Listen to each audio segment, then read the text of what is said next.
Hello and welcome once again to Crazy Comics and Stories. It's me, your charming and delightful old Uncle Rat Bastard.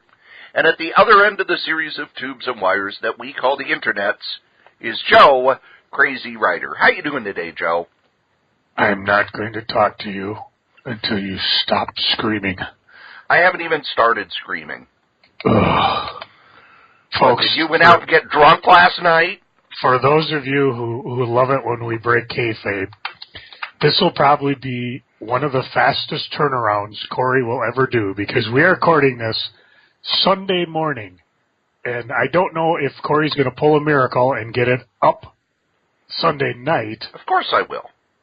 But the reason why is because the day we were going to record, I thought I'd go out and, I had forgot what it was like to, have a little food poisoning and wolf my cosmic cookies in a place not built for my face, so. But, it's not all my fault, because then Cory had to go to Tim Hortons with Sharon instead of recording Friday, and then he had to do his bad movie night instead of recording on Saturday. Of course, it had nothing to do with that. I was at work till midnight. But, we're going to shift the blame here to Cory. Somehow. It's always my fault. It is. But you're not to blame.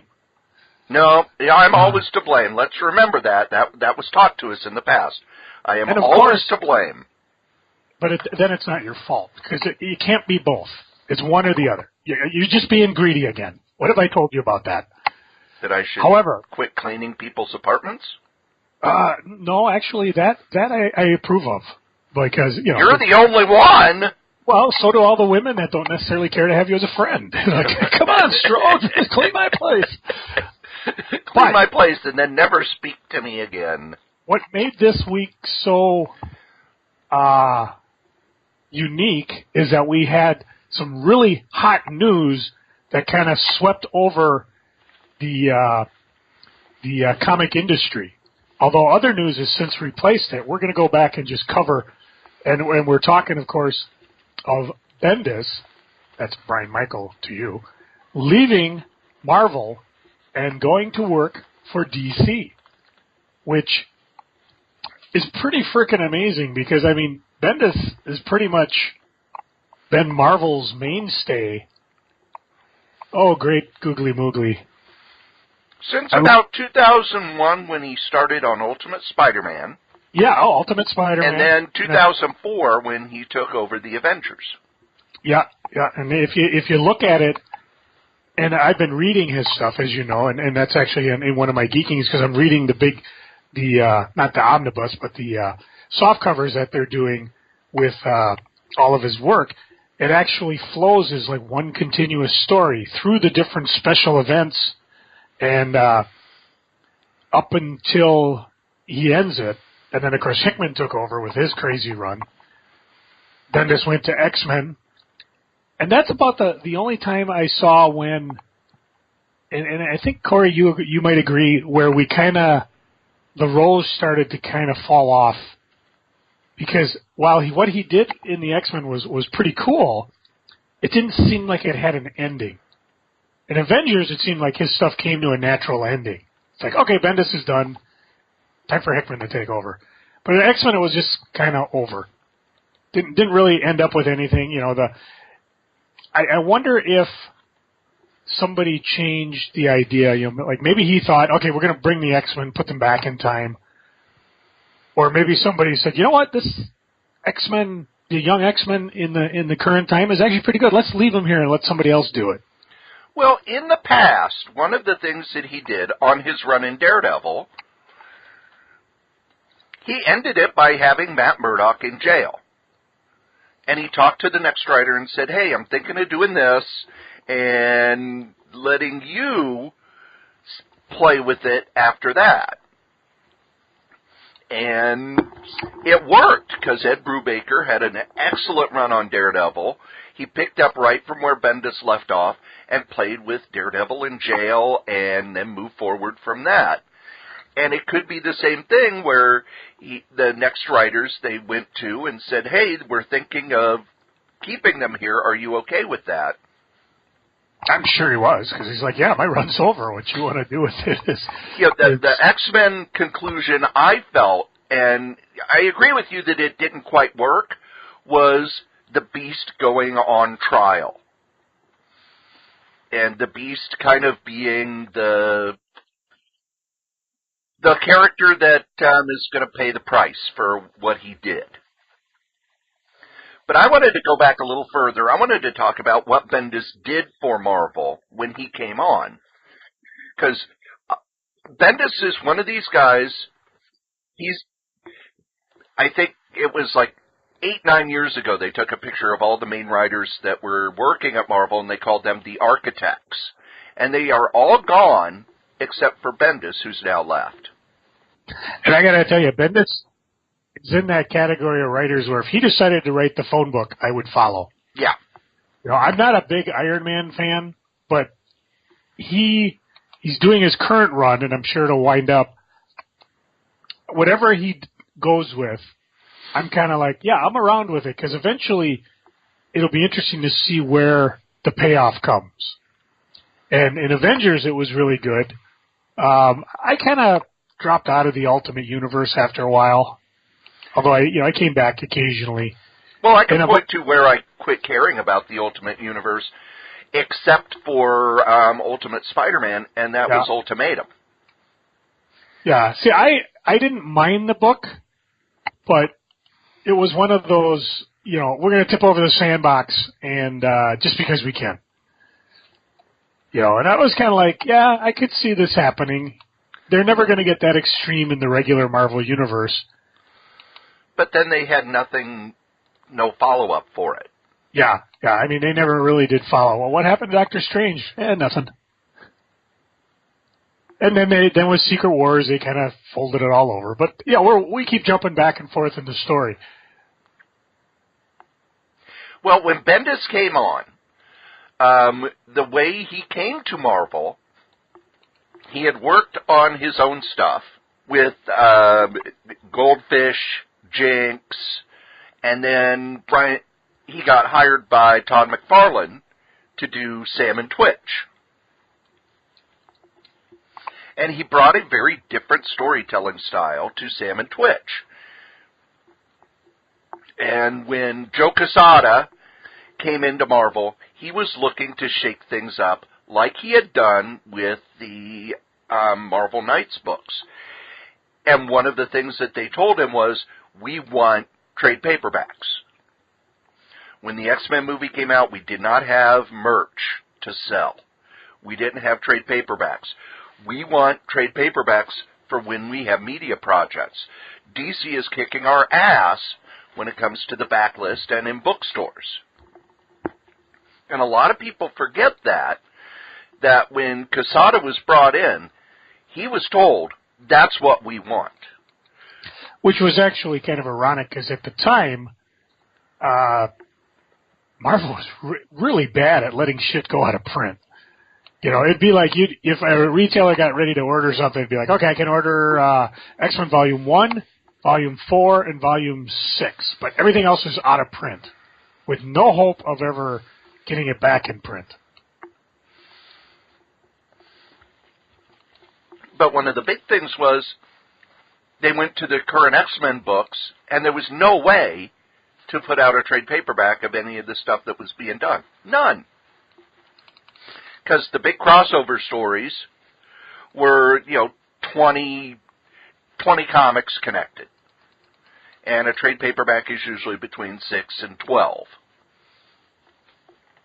And again, this is before they came up with the idea of what they're doing now. Yeah, it was before the Epic line, before the omnibuses. They wanted stuff with a $10 to $20 price point that they could get into bookstores. When the X-Men movie came out, and they didn't have it. They didn't have it because the X-Men had been an ongoing soap opera for so long, no one used the word the end. Same with the Avengers, same with all the books. Everybody was using this Chris Claremontian style because the X-Men sold well, so Bob Harris told everybody, write it like the X-Men. Don't ever let a story end. And Bendis came in. He was hired to do Ultimate Spider-Man. He co-wrote the first story with Bill Jemas, who was the publisher at the time. And they took Spider-Man's origin, turned it into a 6 or 7 part story. And a lot of people, before the Ultimate Universe came out, Joe, did you have the shop when the Ultimate Universe started? No. Okay. So when I had the shop 2004, 2006. No, I mean the first shop. I don't think so. Before the Ultimate Universe came out, people didn't expect a lot of it, and it sold really well. It sold surprisingly well. And the Ultimate Spider-Man sold better than the regular Spider-Man book for a while. The Ultimate X-Men did not sell as well as the X-Men, but it sold, again, really, really well. But the trade paperbacks, when they came out, blew the doors off. I remember when the Spider-Man movie came out. If you went the first weekend to the movie theater, they had a special reprint of Ultimate Spider-Man #1 that you'd get. And that was kind of a big deal, because in the back it was, and here are all these trade paperbacks of Spider-Man. You could go to the bookstore or your local comic shop. Here's a phone number for comic shops, and here's, you could buy all these books. And because Bendis did so well on that, he also was hired to do Daredevil after Kevin Smith. And he had a completely different storytelling style than Marvel. It's a storytelling style that people are used to now, but if you were around back then, comics were very much plotted the Marvel method, which was the writer would give the artist the plot. Sometimes it would be detailed, sometimes it would just be 2 pages of here's what the story is, and the artist would go off and draw it, and then they'd bring it back, and the artist would script over the finished artwork. And when Stan did it, part of it was because Stan was writing everything and didn't have time to write full scripts, and part of it because the artists he hired were so good at stories that he could just tell them the story. Gene Colan talked a lot about how he'd come into the office, Stan wouldn't even write it down, he'd just act out the story in the office. Joe, you know the story where Dr. Doom steals the Silver Surfer's powers, right? Yeah. 3-part story. The plot that he gave Kirby was Dr. Doom steals the Silver Surfer's surfboard. That was the plot. So if you go back, Joe talked about recently reading Maximum, what was that? Maximum something. Oh, the prison one? Yeah. I've gone back and read it, and it's just big blocks of script over the art. I love Kurt Busiek. I enjoy his writing, but just blocks and blocks of text. Bendis, who is also an artist, pared all that down. He let the art tell the story. He didn't have the captions explaining what was happening in the panels. His dialogue was more movie-based than comic book-based. So when 2 guys are fighting, they're not also having a big discussion. They're fighting. When it's dialogue, it's written like thematic dialogue rather than, I, Captain America, have been, thought out from blah, blah, blah, blah, blah, and I want to know, Falcon, why you think this is happening. Well, Cap, as your partner for the last 7 years, Bendis just kind of went, hey, Falcon, what's happening? And the dialogue would be a lot more condensed. Because the art told the story stretched out longer. And at the time it was called decompression. And I still remember at the convention talking to some of the older writers who just hated it. They hated it. because they would say, they take a story that would be one issue and stretch it out to 6. Artists, however, enjoyed it a lot more because they were the ones telling the story. And it really changed how comic book stories were told. It's why when you go back and you read something from 99, it feels so much older than something from 2004. Joe, when Bendis came on the scene at Marvel, he first did Daredevil and Ultimate Spider-Man. What was your impression? Because it was a different style. All right, Joe, when Bendis came on at Marvel, it was a different style, on Daredevil and Ultimate Spider-Man. What was your impression when you first started reading his style? Well, I didn't read the Daredevil run, and to me it didn't really affect sales. Ultimate Spider-Man, though, caught everybody's attention. Then again, New Universe caught everybody's attention too. But and I think it was a fresh take on Spider-Man because he was a kid. The art was great with Mark Bagley, and like you said, the graphic novels just sold like crazy. You just kept them in stock. They just became perennials. So it was a kind of a combination of the two, and certainly when they tried to expand the Ultimate Universe, they sold as well, but not as continually.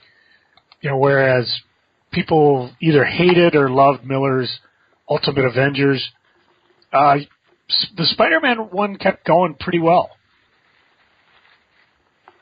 And were you a fan? I was, although I picked up most of the Ultimates in trades, mostly because at the time that Ultimate one went so bug nut crazy that I figured, I'll just sell mine and just pick it up with the trades. And it was more fun to read as a trade because you were getting a full story. But again, that was right on the cusp of me selling the shop, and we already had a pretty good graphic novel presence to begin with. So as far as changing to the, we're writing for the graphic novel idea, that really didn't affect graphic novel sales per se, although it was certainly easier to sell, say, like a Star Wars run because it was a complete story, a bunch of miniseries rather than, an ongoing mishmash or whatever. And then, because kind of Bendis proved his worth, he was given the Avengers, and he did Avengers Disassembled. Which, again, you either loved or hated. Oh, online people lost their minds. But it sold through the roof. Because Avengers hadn't sold since Perez had left. And they'd tried everything. Well, yeah, I tried reading that run after Buzak left. Oh, it wasn't good. And that's Jeff Johns. Jeff Johns who resurrected DC. Jeff Johns who, now is running their movie. And bringing back Watchmen. Yeah. Doing a sequel to Watchmen. And once he took over the Avengers, Joe talked about how he had this long story arc where stuff was planned long out in advance. But in a way, he changed the idea. He actually went back. In my opinion, he went back to the original idea of the Avengers, which was, these are Earth's mightiest heroes. And sales-wise, you take the most popular characters. If you go back to the original Avengers, it was, hey, here's all our solo heroes, except for Spider-Man, because Kirby doesn't quite get Spider-Man, and the Fantastic Four, because they're already a team. But here's everybody else. He also brought back the big event comics with House of M, because Marvel quit doing the big crossover event comics for a while, and House of M was kind of the first time they brought that back. And it's also, they brought back the mini-series that spun out of it. And the reaction to House of M, I remember at the time, people were pissy about that too. Which is really too bad, because it sold really well. Yeah. Well, that was the thing. People would be pissy about Bendis, but the stuff would sell. His Avengers, People were, I hate his storytelling, and I hate this, and he doesn't care about continuity, and he doesn't care about the past. Well, then why is it the number one book? Yeah, he turned Avengers, it outsold X-Men. And he stayed on the Ultimate Universe. He's still writing, Ultimate Spider-Man, even though now it's in the Marvel Universe. He's done 230-some issues of it. And they actually made it a big deal when he and Mark Bagley passed Stan and Jack's run on the Fantastic Four. And they did, 150 issues together before Bagley went to DC? Yeah. So, in a lot of ways, Bendis changed how comics were told. He was also part of the writer's room. They would get together every 6 months and they would plan out the next 3-4 years of Marvel. And then 6 months later, they'd go, okay, what's working, what's not, all right, do we need to change the plan? What are we going to do after that? And one of the things I think that people don't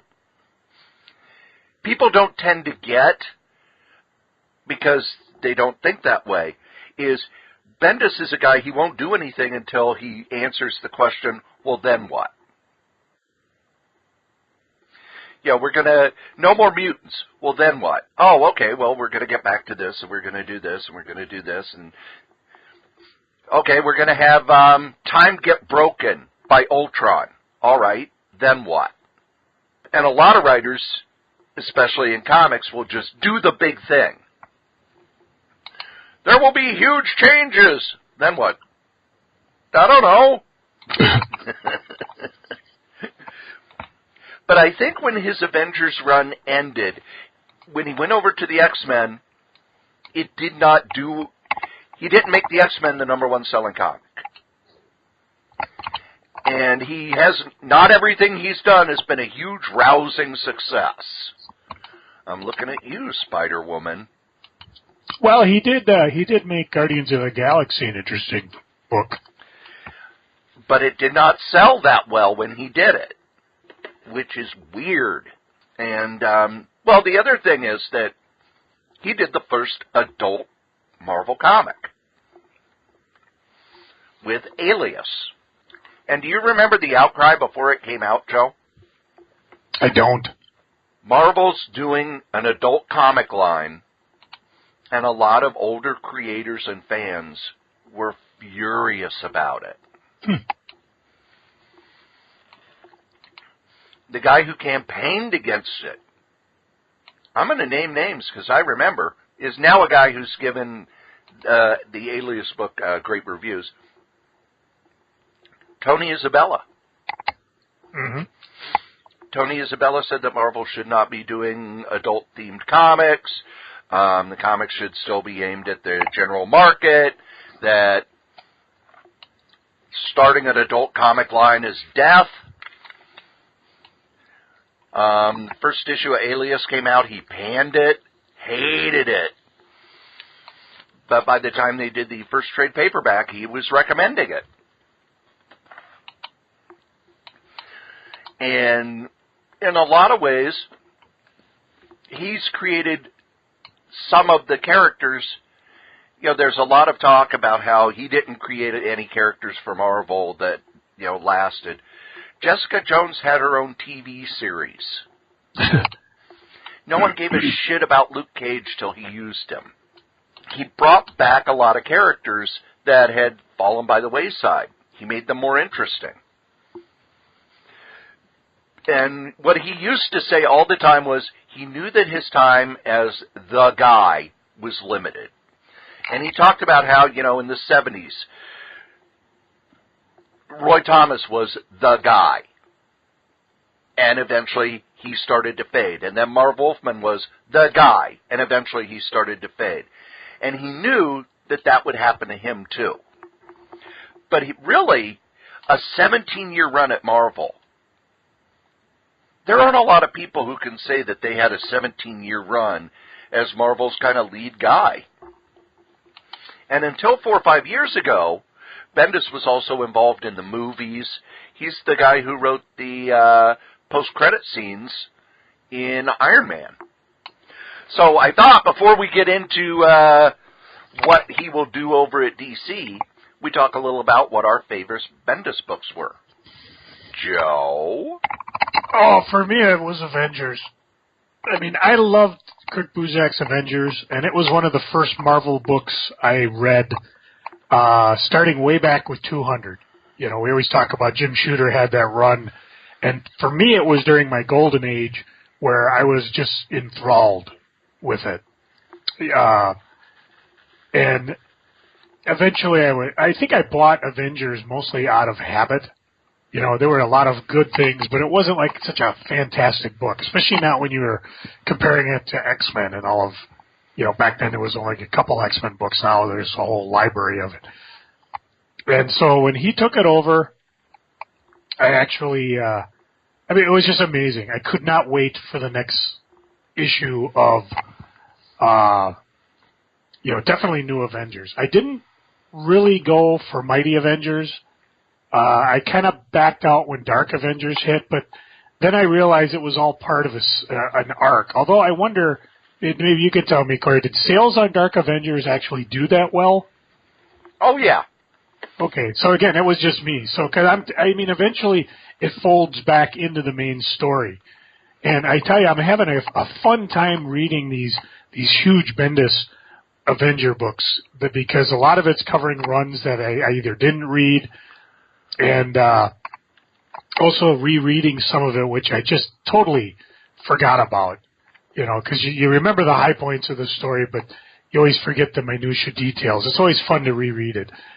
Alias, of course, was a fun one. I picked it up as graphic novels because that first issue just went crazy, and I probably just sold my run on the eBays. And eventually I just bought the omnibus, which I believe my daughter Holly is still reading. I enjoyed X-Men when he ran the X-Men. I was excited. Again, it didn't quite wow me the way the Avengers did. I enjoyed his run on Guardians, and I'm enjoying his run on Iron Man. Although, like we talked about when he brought Ironheart in, the young girl that took over the Iron Man. She wasn't for me. I stuck with Infamous Iron Man to see what Doom was up to, and now the story arcs have converged again, kind of in a search for Tony. I just hope the storyline will be finished before Bendis departs. Did not pick up his Defender run, although I probably will pick up the graphic novel, the inevitable graphic novel, as things are now. His run on Ultimate Spider-Man is one of my favorite comic runs of all time. He and Mark Bagley did a phenomenal job without rehashing the early issues of Spider-Man, which when a lot of people do a kind of a revamp, they want to rehash. He went off in different directions. You know, Mary Jane knew that he was Spider-Man real early on. He dealt with topics like would Mary Jane and Peter Parker sleep together, because they're teenagers, and they went through and had a discussion about that. He reimagined the villains. He even made the Clone War interesting. And then the introduction of Miles Morales. The death of Peter Parker really didn't hit me as hard. I don't think that story was as emotionally resonant as it should have been. But the introduction of Miles Morales and the whole run of Miles Morales I've enjoyed. Alias. I think Alias is one of the best comics Marvel put out in the last 20 years. There is a series that was a continuation of that in the Marvel Universe called The Pulse, which was Jessica Jones working at the Daily Bugle. And I hope they do a new series, a new reprint on that. His Ultimate Marvel Team-Up.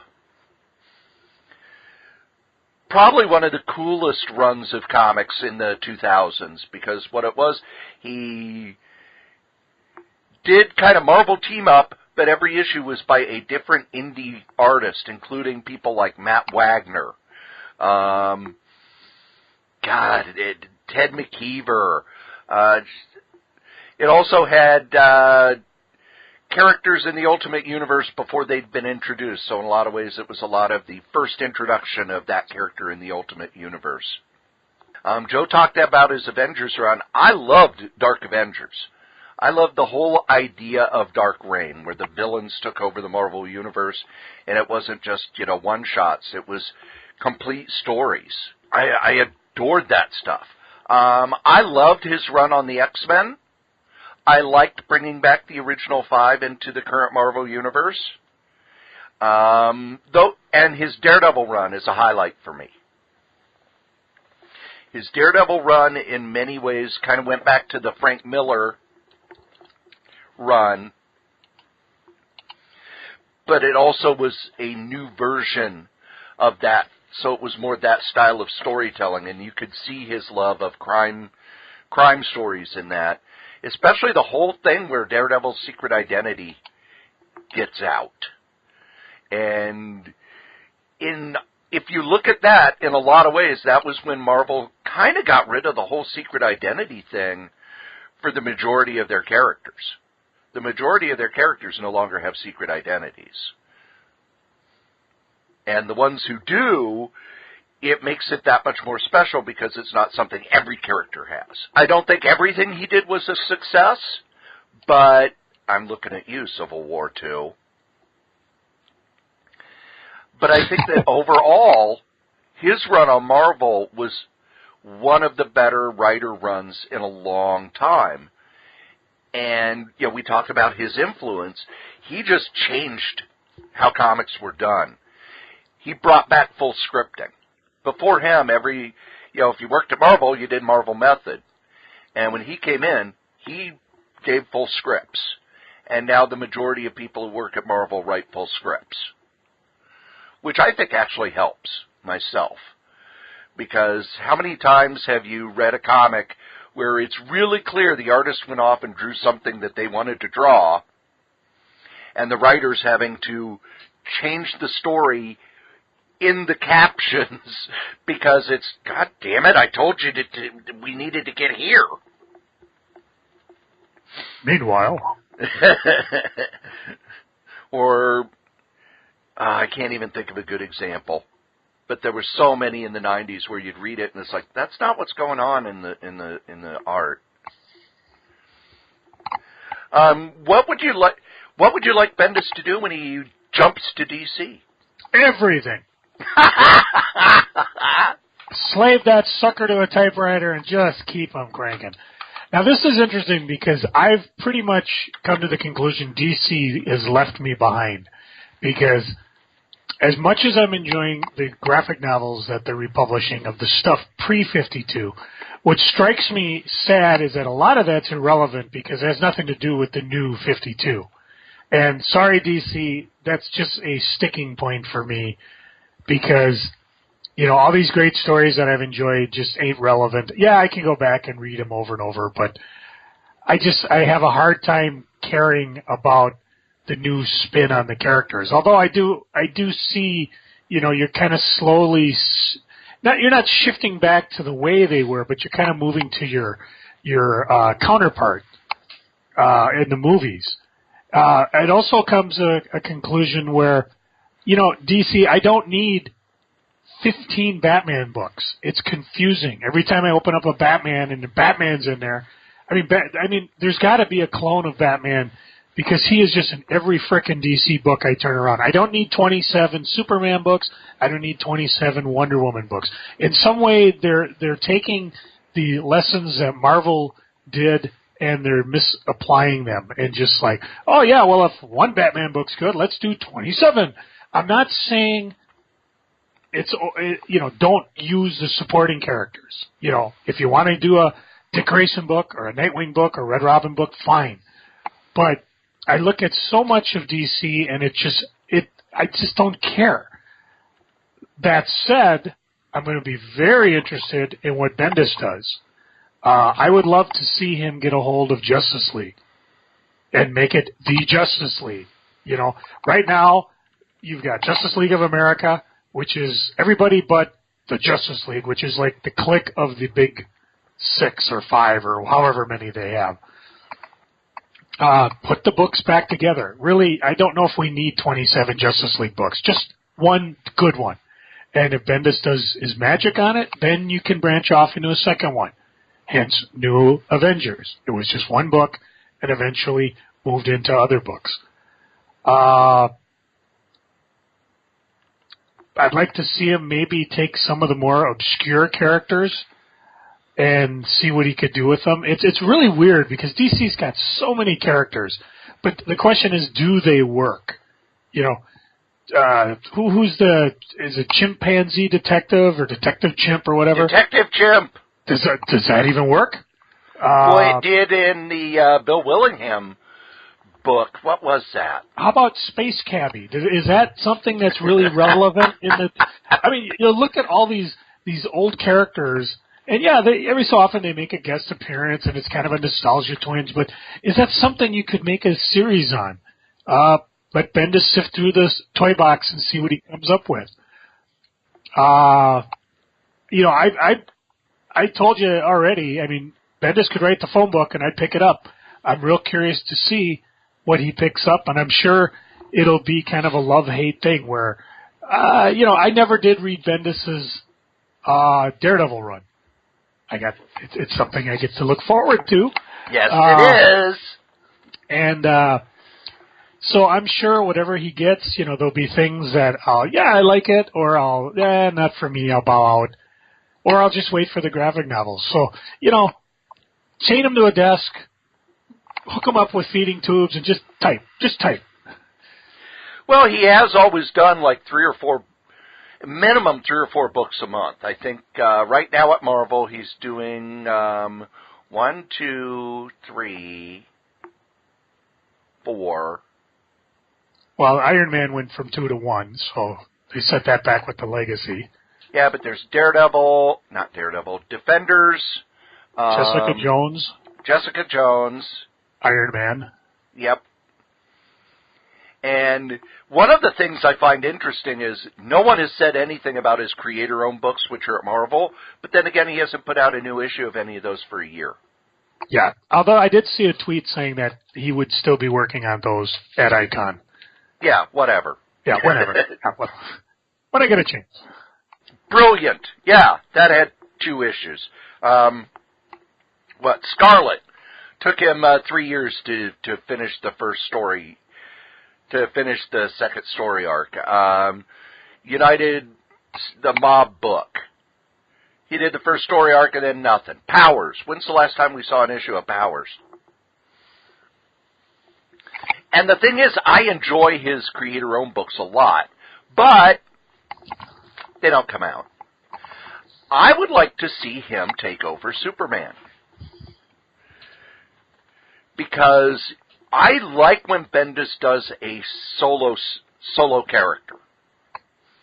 His run on Daredevil, his run on Ultimate Spider-Man, his run on Iron Man.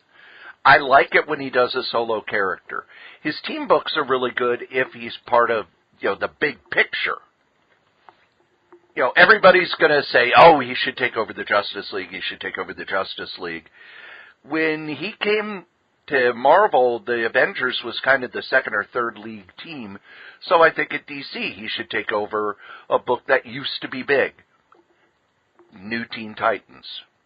And I wonder if he's going to be working with Jeff Johns, who's kind of the only architect right now, because I have not heard that DC has a writer's room. So, do you think Bendis is going to become one of the architects at DC? God knows they need it, because I don't see their books as a coherent universe. I see them as a bunch of individual, tiny universes, you know, spinning their wheels trying to catch someone's attention. I don't know how sales are on DC, but, boy, they could use a little sharpening And I'm not talking. It's like you got your, they do their event books and a few of them tie in, but I just don't get the feeling that DC is like a cohesive universe anymore. And this current event that they're in the middle of, that's a huge, big seller, the DC Metal, it just feels like another big Batman story to me. It doesn't feel like the whole universe is involved. And I'm enjoying it. I mean, you heard me on podcast past. I picked up the issue when, I heard Daniel from Sandman was in it, and I'm like, I'm actually enjoying this because Batman's not like I can do it myself asshole. He's like, I got to find out what this is, but I'm going to need your guys' help when I figure it out. And he figured it out. And if the only thing that comes out of it is like new characters, I'll be a little disappointed, but I'll enjoy the run while it lasts. By the way, they've delayed everything. I noticed that. I was looking at my previews, and I was like, okay, there should be a number 5 here, I think. Maybe not. Now, the other thing, too, is we've talked about what this means for DC and what we're looking for. What does this mean for Marvel? I think in a perfect world at Marvel, it means that some of the newer people are going to have to step up and take his place. This might be part what everybody's talking about, what they need to do to get Marvel going. And Marvel came up with legacy books, which I think isn't the problem. But, if it makes somebody warm and fuzzy that they now have an Iron Man 652, fine, so be it. I think it's more the warm and fuzzy of bringing back the original characters because the rumor is one of the reasons that Bendis started to talk to DC about jumping was when at the last Writers' Summit, when one of the publisher, the guy above the editor-in-chief, said this diversity thing isn't working. And started, basically just ripping the fact that they'd replaced all these characters with characters that were, women or minorities or things like that. And he singled out the stuff that Bendis had been doing as not working.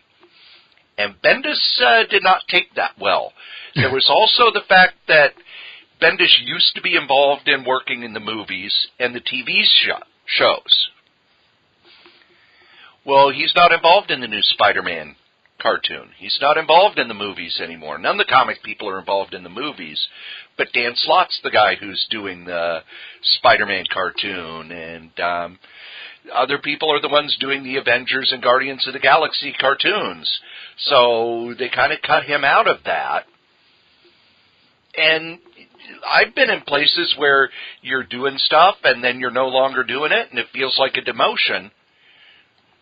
He went over and started talking, hey, DC, what are you willing to offer me? That's the rumor. And you know us, we're good for a good rumor. Oh, yeah. Especially one that kind of sounds right. Because the legacy thing, they are, okay, Captain America's going to be back to who he was.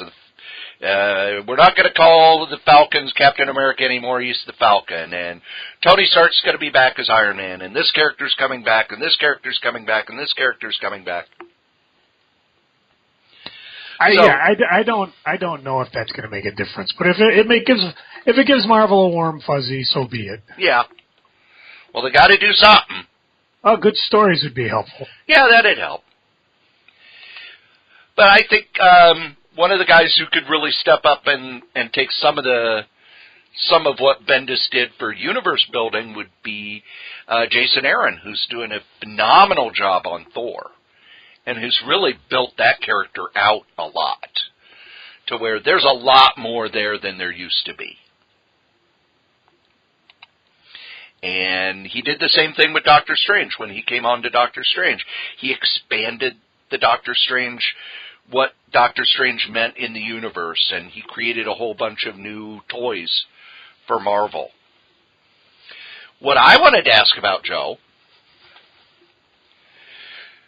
there have been other people who've jumped to DC or Marvel, and I wanted to ask you, I'm going to throw a few names out there, and you let me know if they're jumping was a success or not.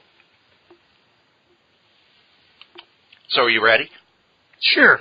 Let's go with the first big jump, and that was Jack Kirby jump into DC. Do you think that was a success? Nope.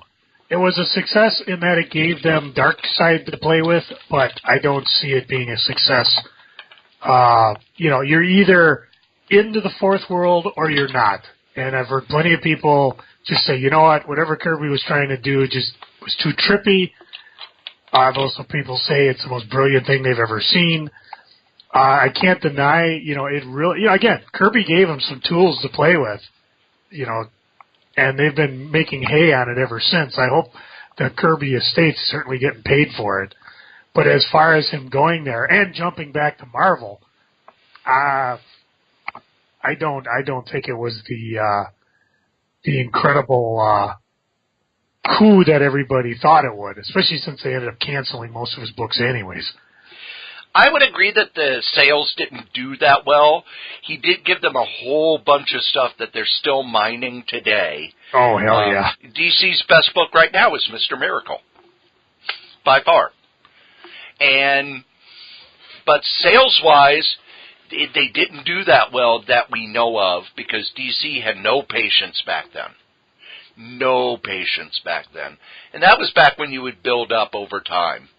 At Marvel, it took, Spider-Man was their number 3 or 4 seller for years until basically a decade later it became their number 1 seller. And how much of that was the cartoon? It was the only Marvel cartoon that was competently made in the 60s.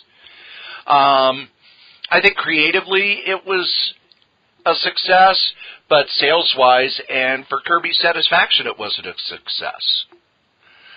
Here's the next jump. Joe? Len Wein. I gotta tell you, I'm ignorant of it. I don't really, I don't know a lot about it. It was before my time, and if it happened while I was reading comics, it wasn't something that I noticed.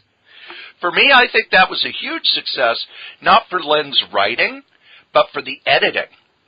If you look over the books he edited in the 80s, New Teen Titans, Blue Devil, Crisis on Infinite Earths. As a writer, his stuff was okay. His short Batman run was okay. His Green Lantern run was good. But he's the guy who brought Alan Moore over. He's the guy who did Crisis on Infinite Earths, DC's Who's Who, all of that stuff. In that way, it was a success. Yeah, see, while I'll agree with you now because I'm aware of what he did, I was pretty ignorant of creators back then. Yeah. I read all those comics. I enjoyed the hell out of them. But to me, it was just like, I was not aware of what was going on behind the scenes. So, in that context, I would have to agree with you. Roy Thomas. That was a huge jump at the time. It was. Again, I was just too ignorant of creators at the time to know if it was a big thing or not. I don't think he ever had a big sales success. They put him on Wonder Woman to revamp that, and that didn't work. All-Star Squadron was a great fun comic, but it never sold that well. Well, it lasted until they killed it with Crisis. Yeah, but the last year it just kind of limped along by doing Secret Origins. Yeah, and that was because, like I said, they killed it with Crisis. Because they took away Wonder Woman, Superman, and really kind of limited what Roy was trying to do, telling us decent stories in the DC Golden Age. I always laugh about when they were talking to Superman. So, what are you doing? Oh, I fought this guy named Luthor. And, go see Superman number 4 to see what he was. Yeah, I'll go take a copy. Just, Yeah, I'll just pop that in. Yeah, we'll just read it. Arak, Son of Thunder was supposed to be his Conan for DC. It lasted 50 issues. Didn't sell. Yeah, I remember reading that because here's a big one coming from the creator. I don't know. Yeah. I liked his stuff at DC, but you can't point to any of it as huge sales successes. Not like over at Marvel where he kind of, he was editor-in-chief. He was Stan's right-hand man. Marv Wolfman. For me, yeah, because he went over and did Teen Titans. And that was, people forget, that sold X-Men level when it was out. I think Wolfman belonged at DC. He had some good stuff at Marvel, but his run on Spider-Man it was okay. His run on Fantastic Four, it was okay. You look at his DC stuff, Crisis on Infinite Earths, New Teen Titans, revamping Superman, on and on and on and on and on. John Byrne. I would say yes, because that was a media event when he jumped over to do Superman. Sales-wise, it had to have been crazy because, geez, I think to this day Pat still has that miniseries Man of Steel in his basement somewhere because he bought. He had to have bought hundreds of those things. I'm John Byrne, hot artist. Eventually, he kind of faded out, but he made Superman definitely more relevant and more of a character. And I still think that plays today, where people don't look as Superman as the big-ass Boy Scout anymore. He basically took a book, and I think I even talked about this in past podcasts. I felt guilty because, I should be reading Superman. He's the one who started it all, but they were just lame. Every so often there'd be a really cool run, and then it would go back to a meh storyline. And Byrne took it and made it a must-read. I'm trying to think of anybody who jumped from DC to Marvel that was a huge success. And I'm having trouble thinking of anybody. It doesn't seem to work the other way. Yeah. I'm sure we'll think of it after the podcast. It's like, we should have thought of this. So, and of course, our listeners... You could say Kurt Busiek, but Busiek didn't do a whole lot at DC before he came to Marvel. Yeah. And you can also, again, if one of our listeners thinks of something, drop us a line, and, we'll talk. We could pick up this thread in a future podcast.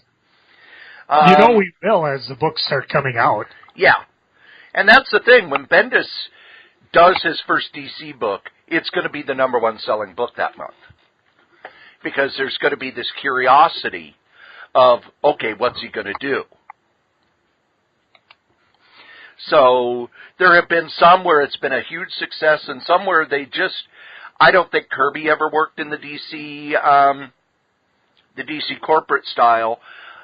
As much as Roy Thomas loved the DC characters, I don't think it ever really worked at the DC character style. He played with this Golden Age stuff, but any of the stuff he did in the Modern Age just didn't work. I can't think of anything he did. And some of his big stories, like Last Days of the Justice League, no, Last Days of the Justice League was just bad. Just bad.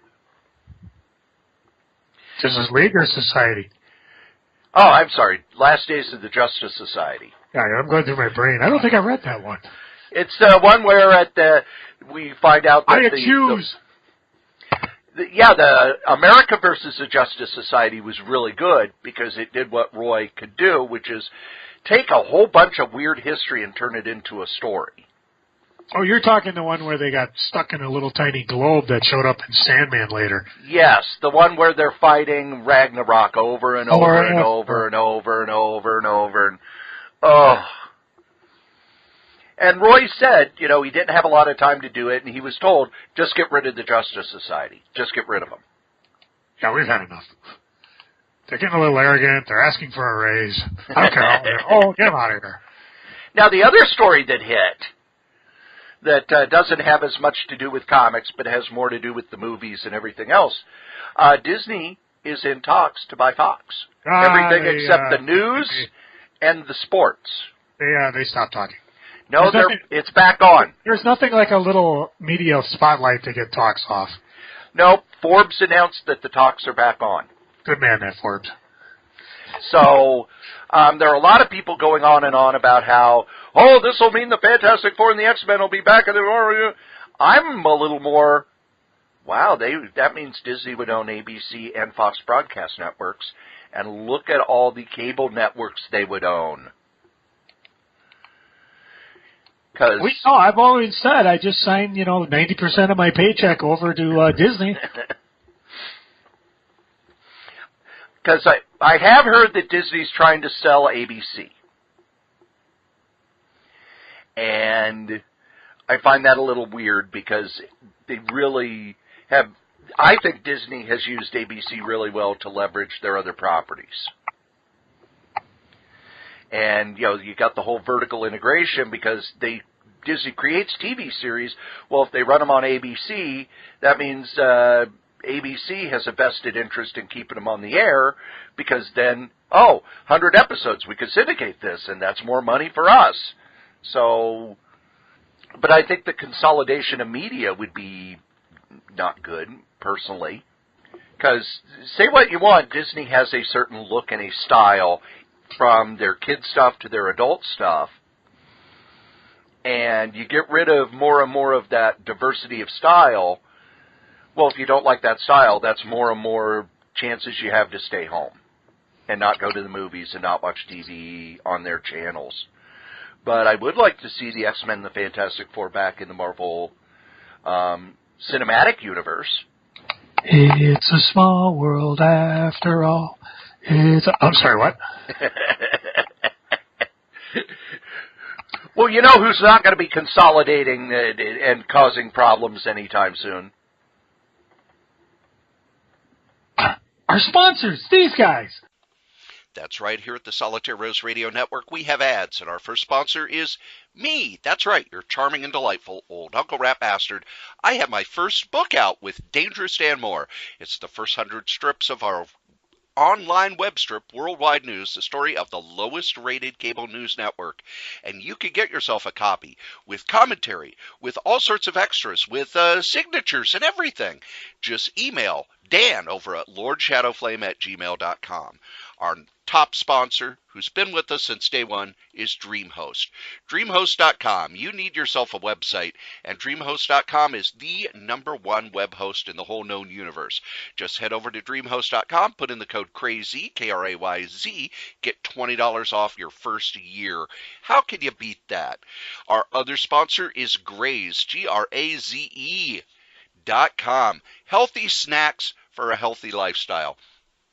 Just head over to Graze, put in the code CORYS3R5P. Your first and fifth box are free. You can get them weekly. You can get them bi-weekly. You can get them monthly. You can just order a whole bunch of them. It's great stuff to keep you away from the vending machine at work. Now, if you would like to leave a comment for any of the podcasts that we do, we'd love those. Go ahead and email us at solitairerosenetwork@gmail.com, or you can call 952-856-0519. Operators are standing by. Okay, it's just a place that will record your calls, but we'll play them on the air. We'll answer your questions. We love getting feedback.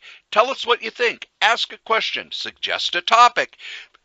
Be a guest. Send us your stuff. SolitaireRoseNetwork@gmail.com. If you would like to advertise on any of the Solitaire Rose radio shows, you can. Just email us at SolitaireRoseNetwork@gmail.com. Subject advertising.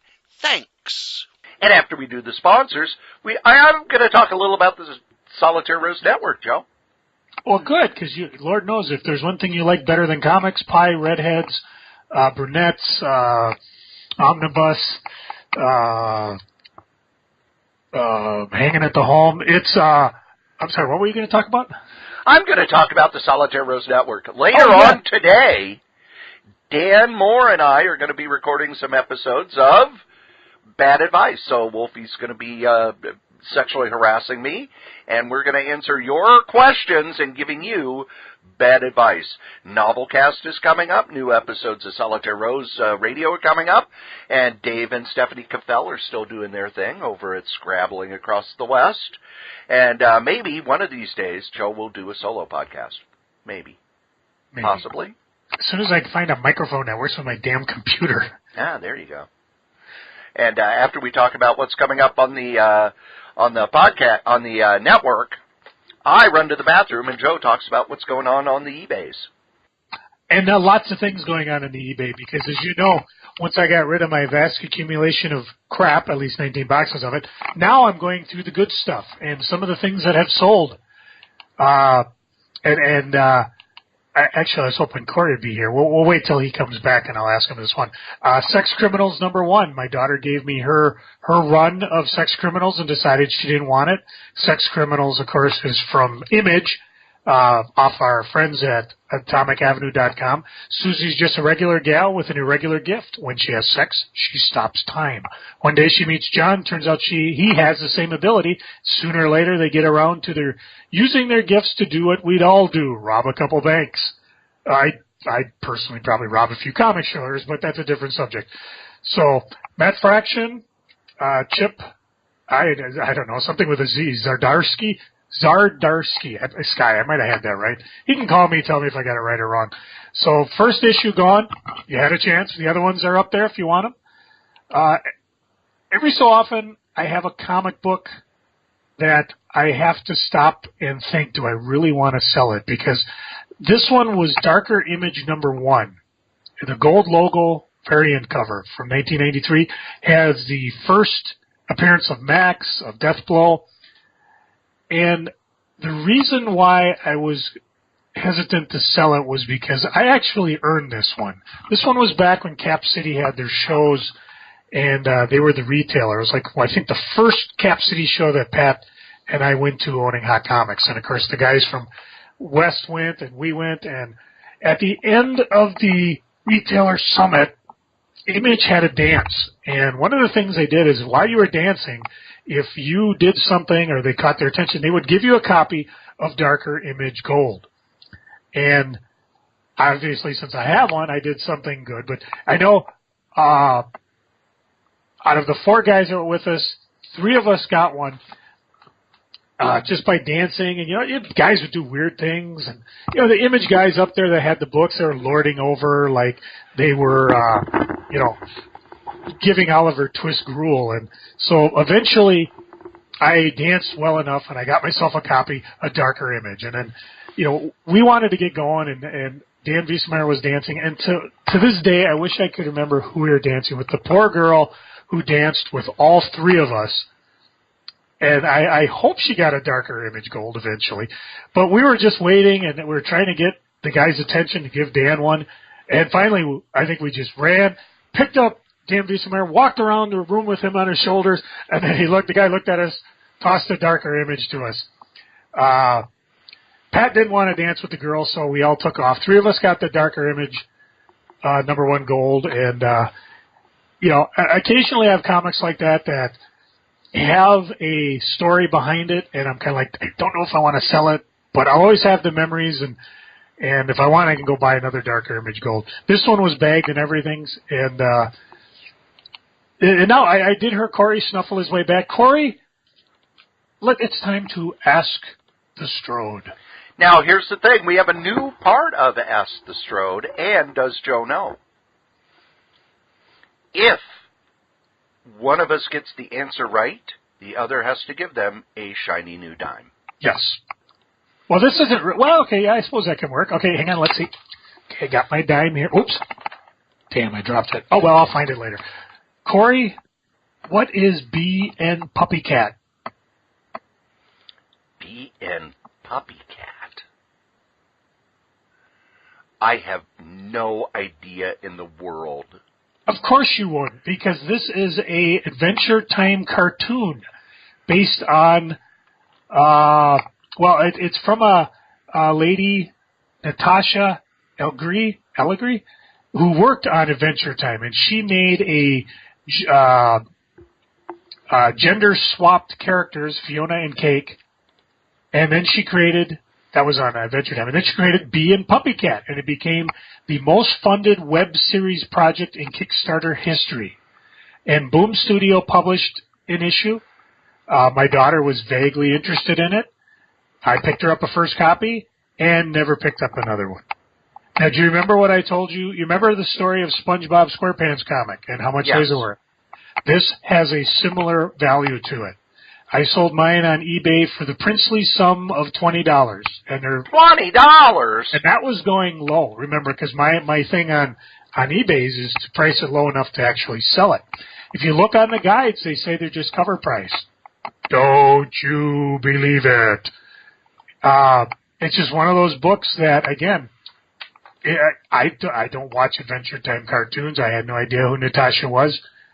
When my daughter gave me her comics to sell, this is when I looked up and I go, wow. And I ended up selling it for her. You had your chance. You missed it. Other things that sold recently, a run of Unbeatable Squirrel Girl 1 through 6. I have a bunch of autographs up from the MCBA's charity booth, so if you want to take a look at those. The first one sold was Alyssa Milano, and the ones I put up actually have a certificate of authenticity. Archie and Friends number 47, which came out about the time Josie and the Pussycat movie did, and actually has I think Dan DiCarlo drew it, and the movie poster of the girls right next to it. So all sorts of fun stuff. I've been loading stuff on eBay's really fast and furious. So if you get a chance, check it out. I'll probably have another 100 online tomorrow. And if you ever see anything you like, just let me know. Make a best offer. Let me know you listen to this here podcast. I'll do something nice. Maybe I'll give you the prized copies of Worldwide News that I have in my greedy little hands. Maybe you'll clean their apartment. No, that's your shtick. Damn it. I'm the messier. I'm not the cleaner. So I've always got some stuff to give away. Crazy. Krayz. Come get some. I have an answer to a question we asked a couple episodes ago, Joe. Oh, good. Remember when we were talking about Spider-Man and how we thought it was a little weird that Roy Thomas never had a run of Spider-Man? Mm-hmm. Well, one of the things that happened, Roy was supposed to take over Spider-Man with issue 101, and he did write the conclusion of the Spider-Man with 4 extra arms story and introduce Morbius, the living vampire. But Stan stepped back in and took over the writing on Spider-Man again. And by the time he stepped away, Roy was very busy being editor-in-chief, which is why Spider-Man went to Gary Conway. But Roy recently said he doesn't have a Facebook page, but there is a Roy Thomas appreciation page where if you ask a question, one of the people on that page will email Roy to ask him. Oh, wow. And Roy said that Spider-Man was never a character he had a lot of interest in. And when he wrote the character after issue 100, he realized that he really didn't have a lot of affinity for the character and didn't think he'd be a good writer on the book, so he never had a run on Spider-Man. He did a few issues of Marvel Team Up, but on those he said it was mostly to write the character who was teaming up with Spider-Man. So there we go. We got an answer from the boy himself, Roy the Boy Thomas, who's now almost 70. Still a boy. Yep. Well, because that's what Stan called him. Mm-hmm. And now that we've answered a question, and Joe has told us on the eBay, it's my favorite part of the show. No, not where I stuff my face full of Tim Horton Timbits and let Joe run the thing. It's Freaking a Geekin'. Joe, what are you freaking on? Well, let's see, other than being sick, that's pretty much it. I don't really have a lot of freakings going on. Things have actually been going pretty good. How about you, Cory? What are you freaking on? Well, we are in the middle of open enrollment. And for those of you who don't know benefits, every year your employer is supposed to allow you to change your benefits. Now, the group home that I work at now, before they were bought by the bigger group home company, they did not have open enrollment. And they were getting in a lot of trouble because it was found out that they didn't have open enrollment.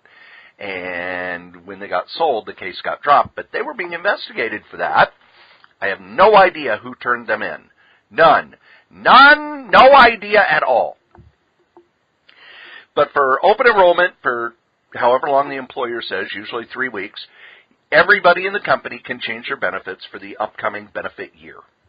We have ours coming up actually this week in government, which I suppose is a mini freaking for me because much as I'd like to take it over, so, with Chris's impending job loss, I mean, she's not really losing her job, but she's losing working with the mayor who's, not running. He's not mayor anymore, so he's running now for governor.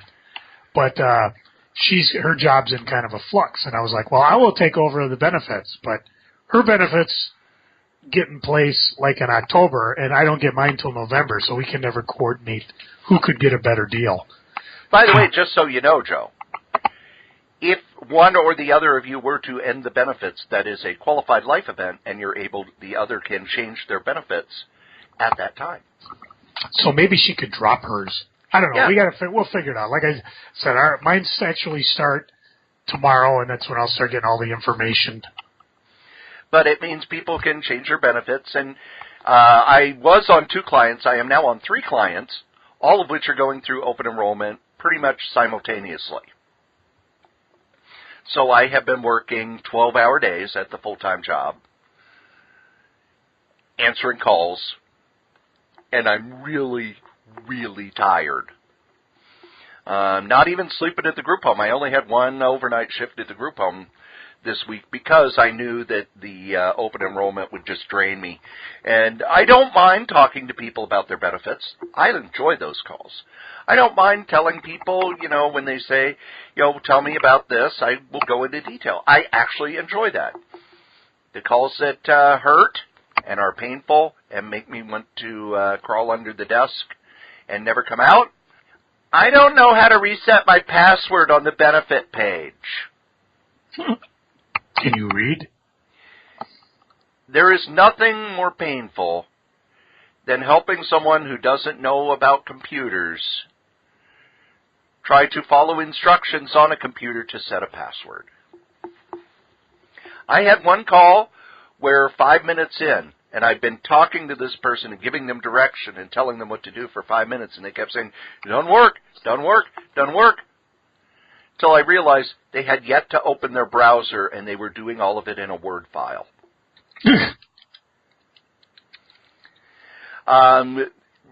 I can enroll you in your benefits if you've got 7 kids and a domestic partner and don't know anything about what a deductible is. I could do that in 15 minutes. Helping somebody who doesn't know computers reset their password, 25 minutes. And the whole time I'm at my desk, just my head on the desk itself, wanting to die. And if my calls weren't being recorded, some of them I would say, okay, do you have grandkids? Have them do it for you. Because you don't know anything about computers and shouldn't be allowed to touch them, okay? You've got grandkids, they'll know how to do this pretty easy. Comic-wise, because of that, I haven't had time to read much of anything. So, Box Day was last week. I still haven't unwrapped everything. I still have the box with all the packing peanuts that I need to double check and make sure I got everything out of. So, I'm freaking that I haven't had much time to read stuff. And yeah, that's my freaking. This is our busy time of year. This is when everything goes nuts, and I'm feeling the pain. Feeling the pain. Joe, what are you geeking on? Stranger Things. Oh, I hear that's really good. My wife and I binged the first season. We were maybe a third of the way into the third season, and we're kind of like, you know what, we're going to either finish it up this Tuesday or we're going to go do a $5 movie and go see the LBJ movie that Woody Harrelson is in. Really fun, a lot of fun. It's kind of interesting the way things kind of weave around, and if Netflix keeps it up, I suppose the loss of all the Marvel films to Disney's streaming won't make that big a difference because they're actually doing pretty good. I did see the Thor movie. I went alone. Kruger had seen it twice, didn't want to go. Cory didn't want to go, something about, I need to sleep, you wuss. I was in bed when you called. Couldn't when you find started Butch. texting It was a me. free ticket. Fortunately, the theater was nice enough to refund the unused ticket, which was kind of cool. I enjoyed it. I won't talk much about it until you folks get a chance to see it, or at the very least Cory does. It'll probably be like Spider-Man. We'll have to wait until Cory gets it on DVD. But I enjoyed it. It wasn't the, oh my God, wow movie. And I don't know if a Marvel movie will ever do that to me again because, Spider-Man, Avengers, Iron Man, they had the wow factor being the first time you've seen them all together, and it was just amazing. And now it's kind of, yeah, let's get together. It'll be fun watching it, but not as big a wow. I did what I call a half-price book run about a week or so ago, where I hit almost every half-price book in the Twin Cities, and I think there's 5 or 6 of them. Didn't see much, and there's things I'm not. It's either I gotta have it, gotta buy it, and then there's also things like, I've already got like 500 books that I read. Do I need another 500? I did buy 2 things though.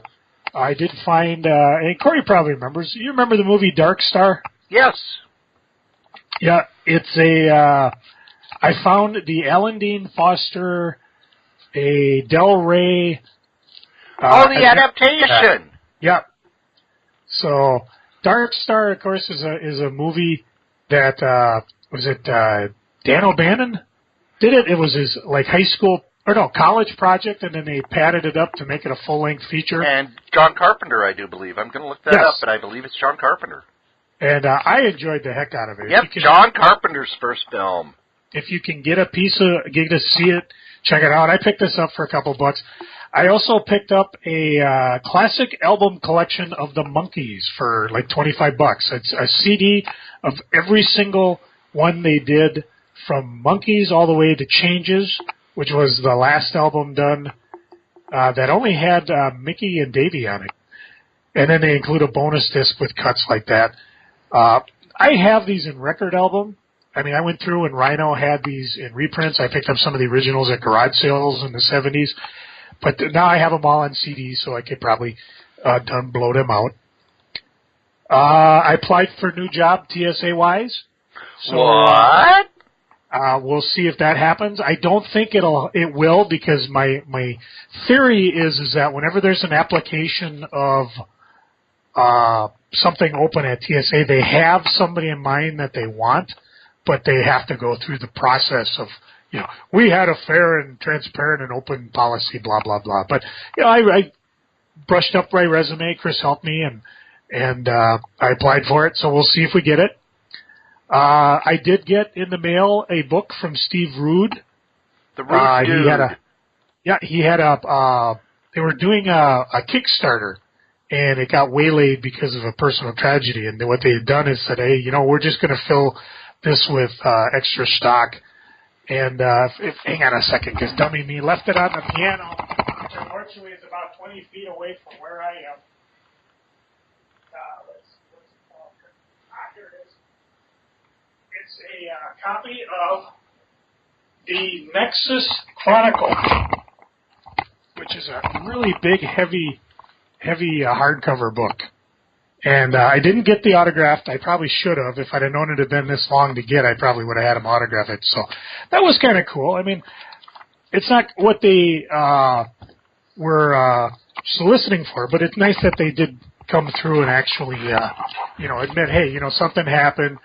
I think I don't know what I did. I think it was like out of the money I paid, some of this went towards it, and then the rest I said just keep for whatever expenses you had because of the tragedy there. You didn't hear about Freaking with Pat Broderick on the artwork, because I did actually get a hold of him finally. He told me apparently his wife's been monitoring his Facebook, which is why I never got a response, but he said he is working on it, trying to get to it. Like I expected, he's doing conventions almost every weekend, so it's hard to get a hold of him, but we are in contact, so he's out of the Freaking column into the Geeking column. So, since Cory didn't do a lot of reading, I'm gonna spend a couple minutes here and talk about the things I have read, because I've actually read quite a bit. I finished the 3 Marvel graphic novels, Strike Force, Morituri. Really good run. The ending kind of smacks of let's let's give everybody a sappy, happy ending. They left it open at the end of the original series and then did the, what was that 5-issue epic run? Yeah. Electric? It was prestige format, but I don't remember what it was called. Yeah, and that's included in there. And it was an interesting run. It got to the end, and if you can find it cheap, it's definitely worth picking up. Once upon a time, I picked up a run of JLA, the Grant Morrison runs from our podcasting brother, Adam Vermillion. I read through it, and I got to say, it was fun. There's a couple of Mark Waid issues in there because he was also grooming. And I think I'm going to probably continue this run just because, like I said, Mark Waid took over and did a really good job with it. Still got a problem with the whole, what did they call that stupid-ass thing that was coming to Earth? Mageddon?